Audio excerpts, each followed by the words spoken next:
10 voices rise together from a distance, ragged and desperate, calling out to a man they have only heard about. They dare not come closer, so they shout across the empty space between them and him, "Jesus, Master, have pity on us." It is the only prayer people like this are permitted to speak out loud. 10 men would be healed that day, every single one of them, cleansed of a disease that had stolen their homes, their families, their names. But when it was over, only one turned back to say, "Thank you." This is the story of what made that one man different.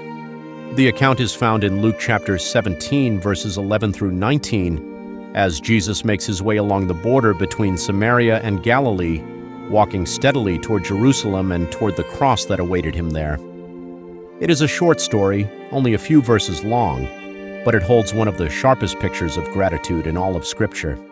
Leprosy in that world was not only a disease of the skin, it was a sentence of exile.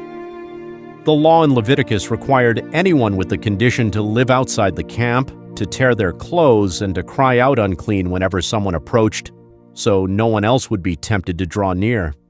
So these 10 men had found each other, the way the excluded often do, forming a small camp of their own at the edge of a village.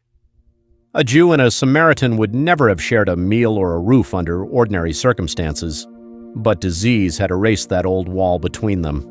Shared suffering had made them family. Day after day they woke to the same aching hunger, the same distant stares from travelers who crossed the road to avoid them, the same nights wondering if anyone would remember their faces once they were gone. Then one day, word came that a teacher was passing near their village, a man people said could open blind eyes and calm storms with a word. The 10 lepers gathered at the edge of the road, close enough to be seen, far enough to keep the law. When Jesus came into view, they lifted their voices as loud as their weakened bodies could manage. "Jesus, Master, have pity on us," they called out together, 10 broken voices blending into one single plea for mercy.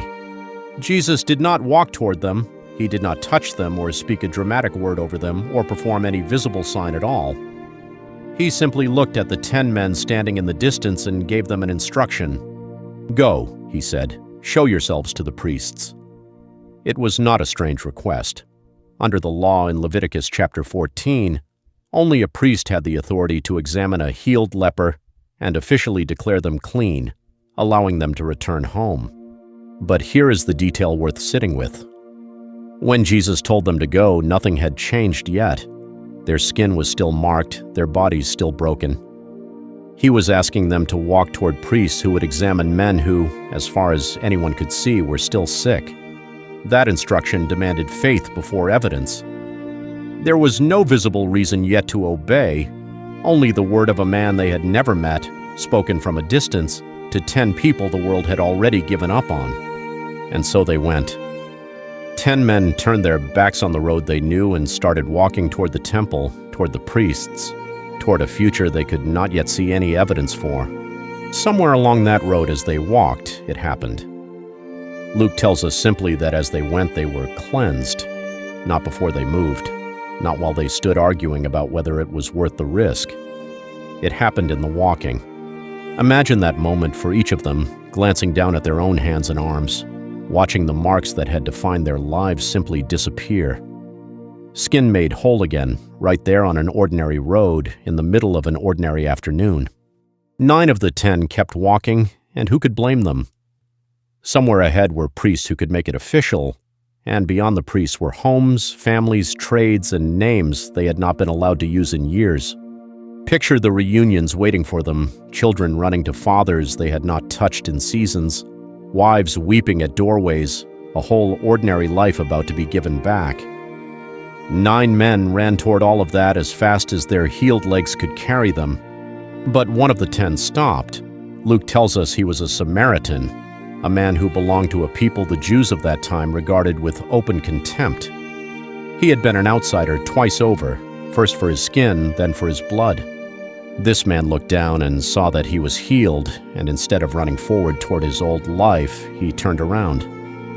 Something in him understood that the gift mattered more than the goal it was leading him toward.